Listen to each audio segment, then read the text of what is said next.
From Fairfax, Virginia, this is Out of the Past with Chuck Langdon and Lee Shepard, an in-depth discussion with some of the most fascinating people of our time, many of them with strong area connections. Now, today's Out of the Past. Welcome to Out of the Past. I'm Chuck Langdon with co-host Lee Shepard. Lee, please introduce our guest. Thank you, Chuck. Well, perhaps we should change the name of the show from Out of the Past to Into the Present for today's show. Now, we've introduced a lot of famous broadcasters, Washington area broadcasters on this show, but this is the very first time we've ever interviewed a famous webcaster.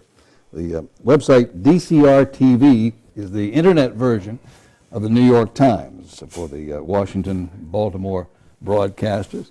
And we're proud to have with us the CEO, the founder, and probably even the janitor of DCR TV, Dave Hughes. Dave, welcome. We're happy to have you. Thank you very much. Dave, Thank you. Yes. Great to be here. Tell us, how did you get attracted to broadcasting and in particular reporting on broadcasting? Well, it all started when I was a kid. Back in the 1960s, I was a little kid and listening to Top 40 radio back in the New Jersey suburbs of Philadelphia. And I got heavily into WFIL radio and WIBG Wibbage, which were the two big Top 40 stations. And the Beatles, the Monkees, all those cool bands, the Grassroots, all that stuff, and all the great DJs and the jingles and all that. And I just became a big fan. And then my dad one day brought home one of those big console color TVs, you know, the kind with the big round picture tube on the front. And he put up an antenna on the roof with a rotor, and I could swing the rotor around, and I could watch the New York stations too, in addition to Philly. And I was watching Soupy Sales and Wonderama, and in Philly we had Sally Starr and a lot of the kiddie show hosts with the cartoon clubs and all that. And I just became totally fascinated with radio and television. To make a long story short, moved down here in 1972 when my dad got transferred. He was working for Xerox at the time. And we moved way out to Reston, which was then, way out in the sticks. There was nothing else out there. And it was 1972, I was 14 years old, and just started to really follow the local broadcasting scene here.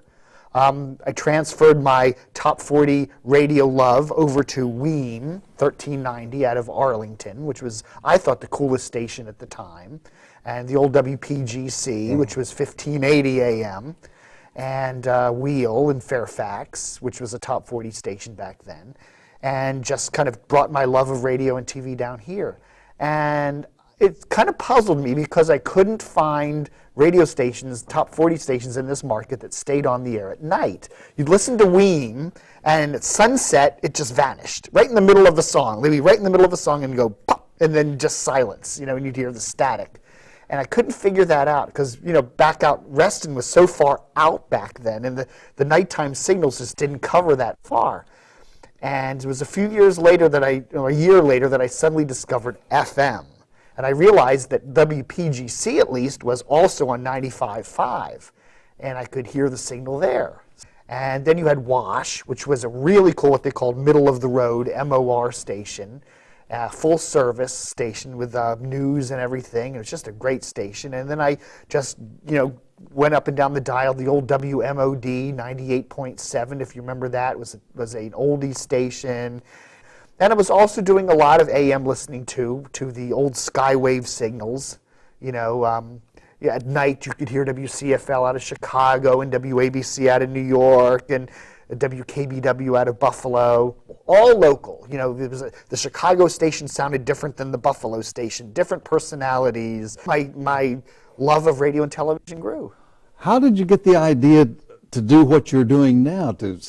You've been doing this for 10 or 12 years. Yeah, I started DCR TV in 1997.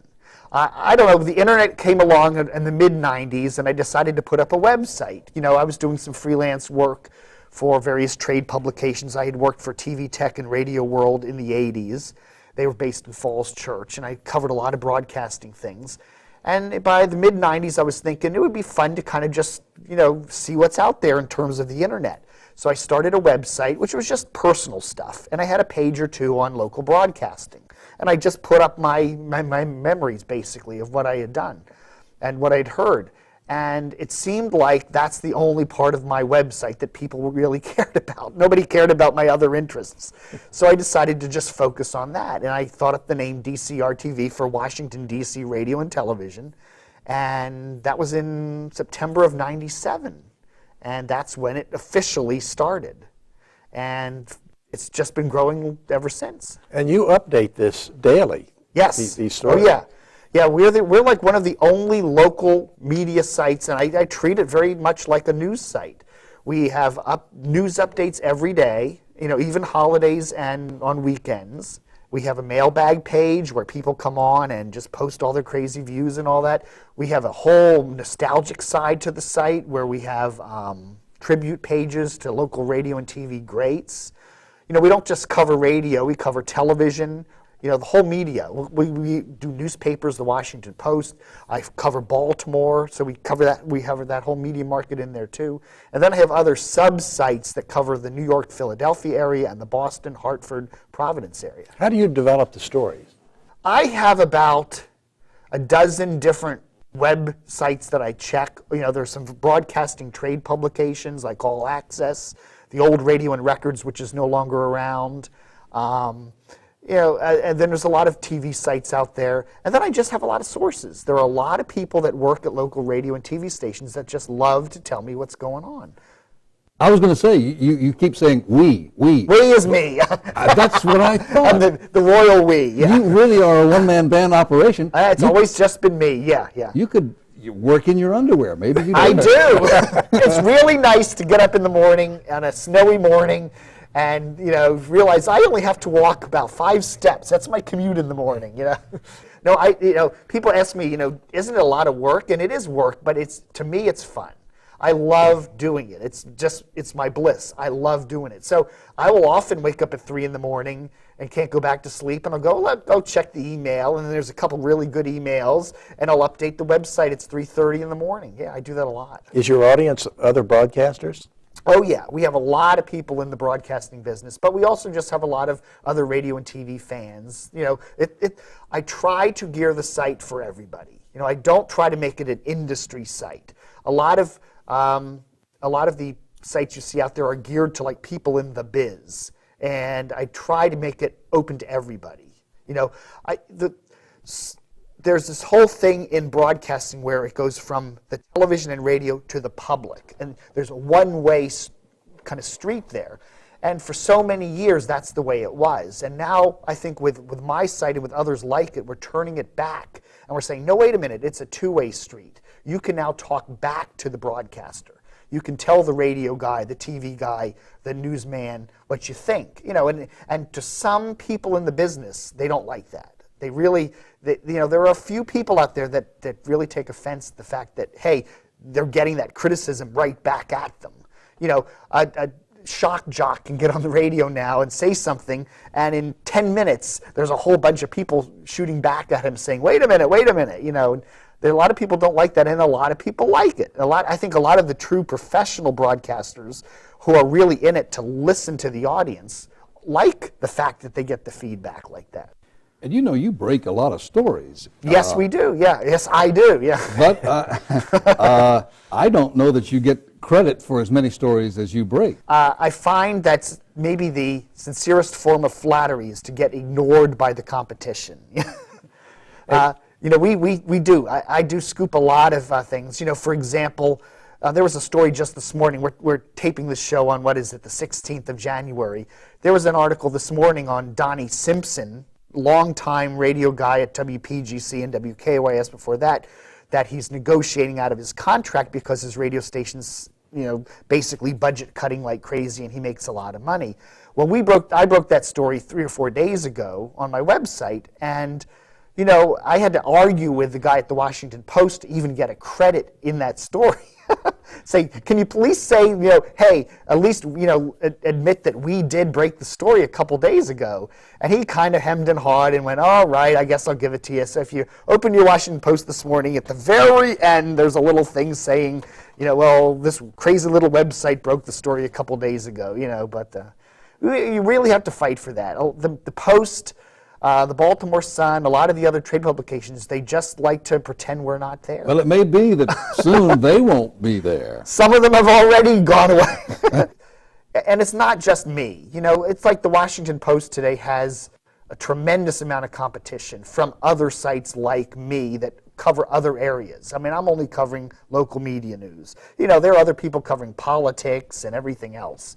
So they're getting a lot of competition out there. And, it's just, that's the way it is now. It's a whole different world, and it wouldn't have been possible without the internet. On your website, you have a category of the top, this year you had the breaking stories of '09. Right. And what were some of those that you considered to be the most important? I think the biggest story of the year is station after station are laying off people. They're plugging into national shows. It's pretty much the death of local radio. And you're seeing that everywhere. Local personalities, WJFK, for example, a longtime talk station, literally just got rid of so many of their people because they just, they can't afford it anymore. And in this day and age, with the recession, with so much competition from the internet, from webcasters, from other stations, they just can't afford to hire and pay big-name celebrity broadcasters like they used to. Paul Bicknell, our guest several weeks ago, said kids don't need radio anymore. Exactly. They don't need it. There's so many other avenues for them to get their music, especially on the internet, the iPod, the cable TV, everything else. Yeah.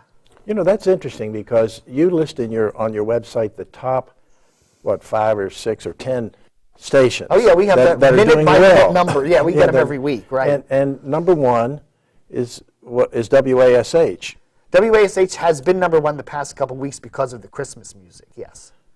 And then WTOP. WTOP is just an incredible station. The smart thing, and I'll credit Jim Farley, who runs the station. He's the top programmer over there. He saw one of the things he did was to take the station to FM. He said, Washington is an FM market, and it always has been. Ever since the 70s, FM has been king in this market. And he said, put a top, even though it's a talk station. In the old days, FM was just for music. He said, no, we're putting a talk station on FM, got all the frequencies lined up, moved it all over onto FM. Have a nice conversational news station. Don't make it sound too newsy. It's not heavy duty, in your face stuff. Make it kind of friendly sounding. And, it's been a winning station for the last 5 or 6 years. Not so much the ratings, but the revenue. I mean, that station, it rivals stations in New York City and LA, which are much larger markets for revenue. Well, I thought it was interesting because the stations you have, WAMU, WHUR, WETA, only one of them plays music at all, and they're the top stations. Yes, yeah, that's very true. So that follows up on the fact that the music, no one's tuning in for the music. Those stations are struggling. Yes, exactly. And I've talked to a lot of programmers who work at music stations, and they tell me the same thing. They say it's advertisers love younger people to listen, and it's getting harder and harder to get younger people to listen, period. So more and more stations are going to talk type formats. It's just, it's easier to do it that way. And then a lot of those talk formats are just plugging into the satellite. You look at WMAL, which is one of the top political talkers in the market, and their only local shows are in the morning. They have Grandy and Andy in the morning, and then they have Chris Plant and up before noon, and then the rest of the day from noon all night long till 5 in the next morning is all just plucked off the satellite. With all this going on, HD radio comes along, and frankly, I know nothing about HD radio, but tell me about that. Television all went digital. Back in June, we all heard all the stuff, and we all flipped over, and now we're getting our signals in digital, and it's beautiful. The pictures are gorgeous, they're widescreen, they're high def. HD radio is just simply digital radio. The problem with HD radio is the system puts the signal in the same band as standard radio, so they're shared.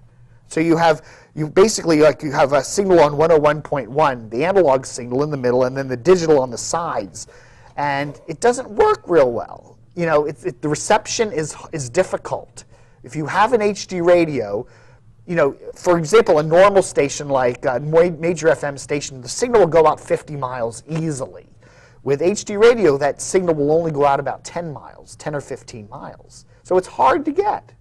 Yeah. And the problem with HD radio, even though you can get a good sounding signal, and even though they can add additional sub-channels so you can get different, they can maybe make 3 or 4 stations out of one station, it competes with satellite radio. You can get a satellite radio, XM Sirius, and you get 100+ channels with that one little radio. With HD radio, you're basically getting what you already get over the air, plus maybe a couple of 2 or 3 stations additional. That's it, What's going to happen to Sirius radio, satellite radio? So far, so good. They merged with XM early last year. I guess the merger took place. So there is basically just one big company now. Right. And even when they have a monopoly like they have, they're still having a lot of trouble because they're competing with regular radio, they're competing with the internet, they're competing with cable TV, they're competing with video games and iPods and everything else. So, It may be a programming problem. Because let's talk about the music again. Yeah. WASH was #1 because it had this Christmas format. Yeah, and even when they don't do Christmas music, they still do well. But then immediately, they do. Well, they have adult contemporary. Well, I was going to say, all the stations are called adult contemporary, and they all sound the same. They all do. Why isn't there more of a variety? Part of the problem is the corporate radio. WASH is owned by Clear Channel. Clear Channel owns thousands of radio stations. They own stations everywhere. You can't go to a major market or even a minor market in this country and half the stations aren't owned by Clear Channel. Richmond, they own stations in D.C., Baltimore, Winchester, Frederick, the Eastern Shore, Philadelphia, New York. They own stations everywhere. And they program it like that. They're all programmed from the corporate central office. There are stations like, if you like WASH, you'll hear a station that sounds exactly the same in Philadelphia and the same in New York, And that's the way it's programmed now. There is no local ownership of stations. It just doesn't exist anymore. Will it happen again? I don't see anything happening, no. If you look at our market, we have about 50 radio stations. And of those 50 stations, they're all, I'd say about 80% of the listening is done to stations that are owned by one of 4 or 5 companies. Clear Channel owns about 25% of the listening audience in this market. And then you have CBS Radio, which has another about 20%. And then you have Bonneville, Citadel, Radio One. And then those 5 companies, that's about 80% of the listening audience right there. Why would WBGC, for example, playing oldies, it had such a popular audience that people were calling in and asking to talk with Goldie and these things. Yeah. Very successful, and they just cut it off and go to the contemporary urban again, and they sound like the rest. Advertisers. Radio is programmed for advertisers. The basic game in how do you win the game in this market or any market in radio is to get advertising revenue. You need to program for advertisers. You need to sell ads. You can have a radio station that gets great ratings, but it doesn't sell ads. CBS pulled the plug on Murder, She Wrote a couple years ago, number of years ago. A top-rated show. The reason? Because it was getting too many older folks listening or watching. And the advertisers didn't want to reach those older folks. They want to reach people in their 20s and 30s. So you could have a radio station. You could put a big band format on an FM station in Washington and get great ratings with it, but it wouldn't sell advertising. That's one of the things Bonneville did. 103.5 used to be WGMS, classical music, always a top 5 station. But Bonneville pulled the plug on it and put WTOP on 103.5. Why? Because the advertisers were more likely to buy ads on a news station than they were on a classical music station. Why 20s and 30s as the target? You'd have to ask advertisers that. That's what you hear over and over and again. They buy stuff. Not necessarily they buy stuff. They're the ones most influenced by advertising. Oh. Okay? When you get into your 40s and 50s, you've already chosen the kind of beer you like, the certain kind of car you like. You're not going to change. When you're in your 20s and 30s, you're susceptible to the advertising. And so that's why advertisers realize, and you see that all over, look at cable TV. Every cable TV network is going after that same demographic, either male or female, 20s and 30s, because that's what advertisers want. And you see that same thing all across the radio dial and the television dial too. I mean, you just watch television in the afternoon, channels 4, 5, 7, 9, 20. They're all running the same kind of programming on all of them, because they all have the tabloid talk shows or the court shows or a soap opera, everybody's doing the same thing over and over again. I would love to see the FCC, the Federal Communications Commission, say someday, hey, this corporate radio thing, it's okay, but to a smaller degree. Clear Channel and large companies like this, you can own, say, 1 or 2 stations in a market, and that's it. Not 7 or 8. Is that the way it used to be, Lee? In the old days, the FCC said you could own 1 AM and 1 FM in a market. So a company like Citadel or Clear Channel or whatever could own stations. They could own stations in every market. They could own hundreds of stations, but only 1 or 2 per market. There was a while here where Clear Channel owned 7 radio stations in the Washington market. And Washington Post only 8 radio stations. They only have the 2 radio and. Yeah, they had to sell WTOP or swap with the Detroit because they had. There was a period where you had a lot of companies that would own not only an AM and an FM, but a TVer. And originally, the Washington Post owned WTOP FM, which was 96.3. WTOP AM at 1500, and they owned WTOP Television, which was Channel 9.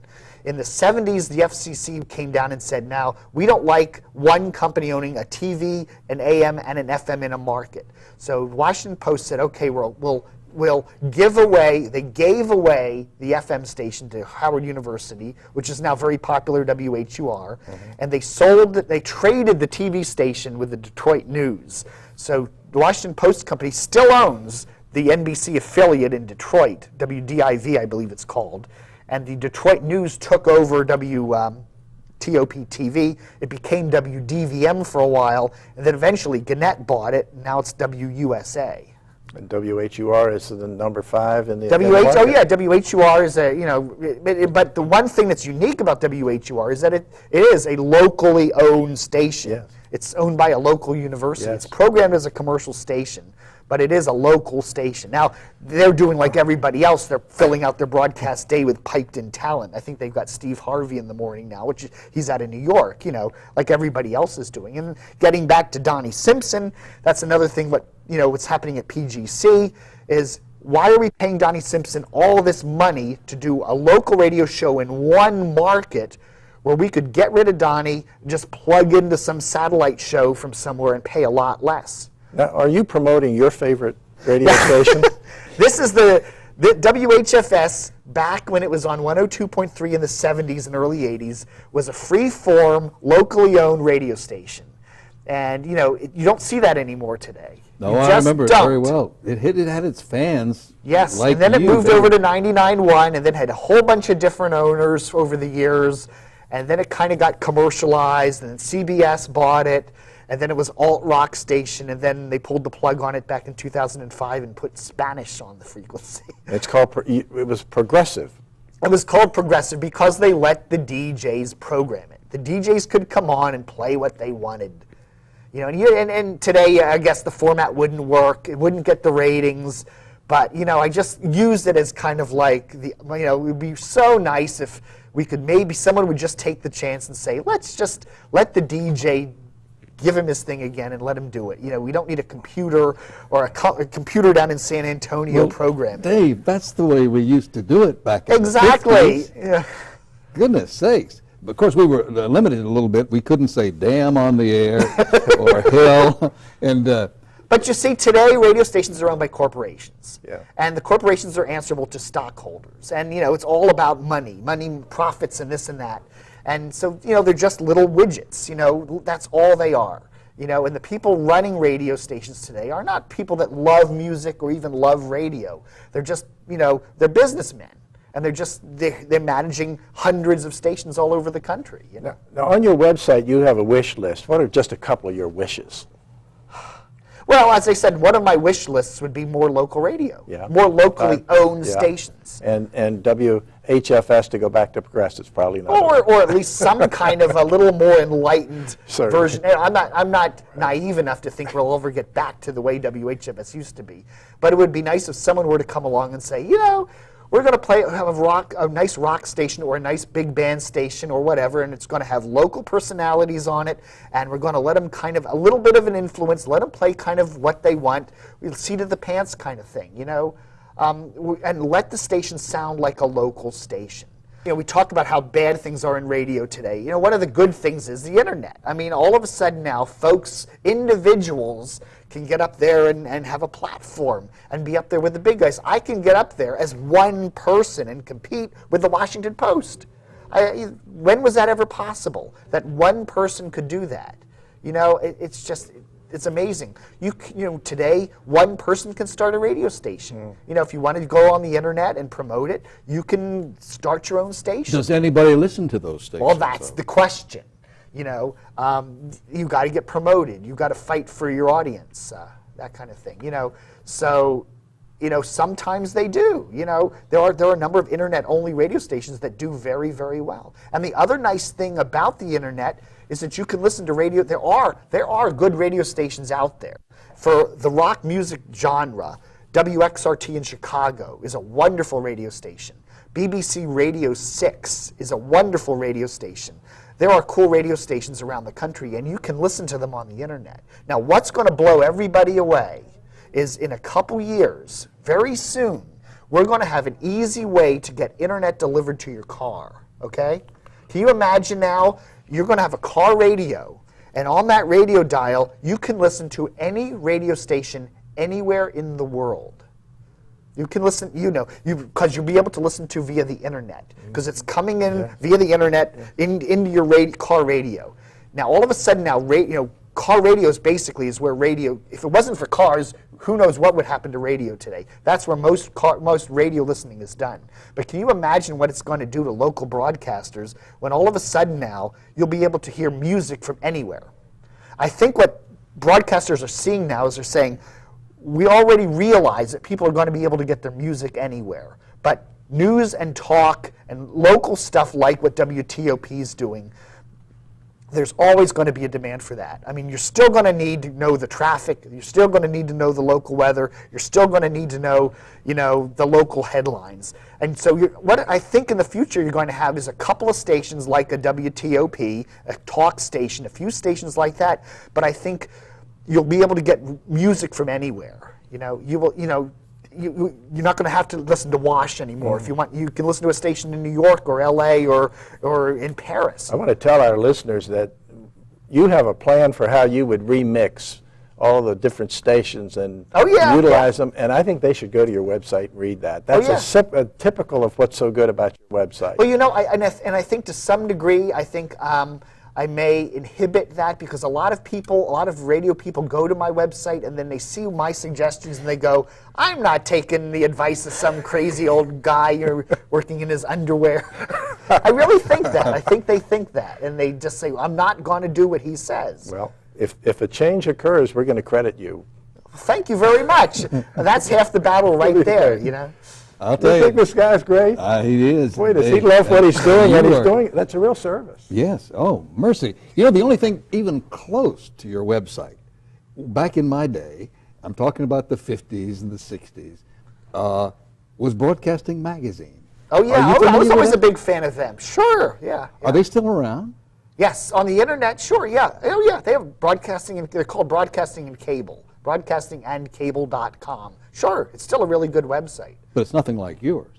Well, they don't it's not really local. It's you know, basically national issues that cover broadcasting. And tell us your website, because Lee can't seem to get the letters. DCRTV.com. DCRTV.com. See, I can do it. You did it. I'm a quick learner. I love it, too, when I'll get written up by somebody once in a while and they get it wrong. DRCT, whatever. DC Radio Television, DCRTV. Yes. I think we're being told we need to wrap it up, Lee. I think so. But this has been just fascinating. Dave, thank you very much for It's been a pleasure. Sharing your knowledge with our audience. Thank you. Thank you, and thank you, audience, for joining us on Out of the Past. We'll be back.